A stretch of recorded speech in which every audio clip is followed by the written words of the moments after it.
Hello guys, welcome to RPS kitchen. ఈరోజు మనం RPS కిచెన్లో మనం ఎగ్లెస్ స్పాంజ్ కేక్ చేసుకోబోతున్నాం. ఈ స్పాంజ్ కేక్ వితౌట్ ఓవెన్ చేసుకోబోతున్నాం. So easy and simple method చూద్దాము. మనం ఇప్పుడు ఈ బౌల్ వాడే అన్నిటినీ మెజర్ చేయబోతున్నాం. సో మీ ఇంట్లో ఏ బౌల్ అవైలబుల్గా ఉన్నా కూడా ఆ గిన్నె తీసుకోవచ్చు. మేము ఈ బౌల్ వాడి అన్ని మెజరింగ్స్ ఈ బౌల్తోనే చేయాలి. సో ఇప్పుడు మెజరింగ్స్ చూసుకుందాం. 1 కప్ మైదాకి 1 cup sugar, 1/2 cup curd, 1/2 cup oil, 1 tablespoon baking powder, 1/2 tablespoon baking soda, కొంచెం మిల్క్. సో ఈ బౌల్తో ఇప్పుడు మనం మొదలు పెట్టుకుందాం. సో ఫస్ట్ మనం ఇట్లా షుగర్ పౌడర్ చేసుకోవాలి. షుగర్ని తీసుకొని షుగర్ని చక్కగా బ్లెండ్ చేసుకొని పౌడర్ చేసుకోవాలి. నెక్స్ట్ 1/2 కప్ కర్డ్ తీసుకోవాలి. ఈ రెండింటిని మిక్సీ జార్లో వేసుకోవాలి. మిక్సీ జార్లో వేసుకున్న తర్వాత 1/2 కప్ ఆయిల్ కూడా తీసుకోవాలి. ఈ ఆయిల్ని కూడా మనం మిక్సీ జార్లో వేసుకున్న తర్వాత దీన్ని స్మూత్గా బ్లెండ్ చేసుకోవాలి. స్మూత్గా బ్లెండ్ చేసుకున్నప్పుడు దీంట్లో ఎయిర్ బబుల్స్ వస్తాయి, అది మ్యాండేటరీ. అది వచ్చిన తర్వాతే మీరు ఇట్లా తీసుకోవాలి. సో దీన్ని ఒక బౌల్లోకి ట్రాన్స్ఫర్ చేసుకోవాలి. ఇట్లా ట్రాన్స్ఫర్ చేసుకున్న తర్వాత ఇప్పుడు దీన్ని మిక్సింగ్ మెథడ్ స్టార్ట్ చేద్దాం. ఇప్పుడు మనం జల్లెడ తీసుకొని దీంట్లోకి 1 కప్ మైదా వేసుకోవాలి. సేమ్ కప్తోనే వేసుకోవాలి, గుర్తుపెట్టుకోండి.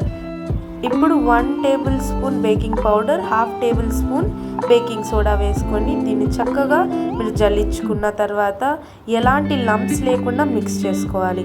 ఇట్లా జల్లించుకున్న తర్వాత ఇప్పుడు దీన్ని కట్ అండ్ ఫోల్డ్ మెథడ్లో మనం మిక్స్ చేసుకోవాలి. ఇట్లా మిక్స్ చేసుకునే కొంచెం బ్యాటర్ అనేది థిక్గా అవుతుంది. ఇట్లా థిక్గా అయినప్పుడే మనం మిల్క్ వాడుకోవాలి. సో ఇట్లా బ్యాటర్ చూపిస్తున్నట్టు థిక్గా అవుతుంది. ఇప్పుడు లిటిల్ మిల్క్ పోసుకోవాలి. సో దీనివల్ల బ్యాటర్ అనేది కొంచెం లూజ్ అవుతుంది. సో ఇప్పుడు మనకు మిక్స్ చేయడానికి కూడా ఈజీగా ఉంటుంది. ఇక్కడ కనిపిస్తున్నట్టు మిల్క్ అంతా స్ప్రెడ్ అయిపోతుంది. కంటిన్యూస్గా మిక్స్ చేసుకున్న తర్వాత మన బ్యాటర్ లూజ్ అండ్ స్మూత్గా అవుతుంది. ఇప్పుడు బబుల్స్ చూపిస్తున్నారు కదా, అట్లా వస్తాయి. ఇప్పుడు దీంట్లో కొంచెం వెనీలా ఎసెన్స్ వేసుకోవాలి. ఇది 1 టేబుల్ స్పూన్ వెనీలా ఎసెన్స్ వేసుకున్నాము. సో మీకు ఇంట్లో లేకపోతే రోజ్ వాటర్ కూడా వాడుకోవచ్చు. సో మేము వితౌట్ ఓవెన్ చేస్తున్నాం కాబట్టి ఇట్లా కడాయిని ప్రీహీట్ చేసుకోవాలి. మీరు ఇట్లా ఇడ్లీ కడాయి కూడా వాడుకోవచ్చు. సో మనం ఇప్పుడు కేక్ మౌల్డ్ని తీసుకున్నాం. ఇట్లా కేక్ మౌల్డ్ని తీసుకున్న తర్వాత దీన్ని కోట్ చేసుకోవాలి. కొంచెం ఆయిల్ పోసుకొని దాంట్లో లైట్గా మైదా వేసుకొని కోట్ చేసుకుందాం. ఇట్లా మనం స్ప్రెడ్ చేసుకొని కోట్ చేసుకోవడం వల్ల కేక్ అనేది తీసేటప్పుడు ఈజీ అండ్ సింపుల్గా వస్తుంది. సో కేక్ అనేది దానికి అంటుకోకుండా కూడా హెల్ప్ చేస్తుంది మనకి. ఇట్లా సైడ్స్ అన్నీ కూడా మనం కోట్ చేసుకోవాలన్నమాట. ఇట్లా మన మౌల్డ్ అయితే సూపర్గా కోట్ అయిపోయింది. ఇప్పుడు దీంట్లో మనం బ్యాటర్ పోసుకోవాలి. మనం బ్యాటర్ని పోసుకునేటప్పుడు టిన్ని కదిలియొద్దు, దానివల్ల కోట్ చేసుకున్న మైదా టిన్ నుంచి సపరేట్ అవుతుంది. సో మన కేక్ స్టిక్ అయ్యే ఛాన్సెస్ ఎక్కువ ఉంటాయి. ఇట్లా బ్యాటర్ పోసేసిన తర్వాత దాన్ని ట్యాప్ చేయడం వల్ల ఎయిర్ బబుల్స్ అన్నీ పగిలి కేక్ ఫ్లఫీగా వస్తుంది.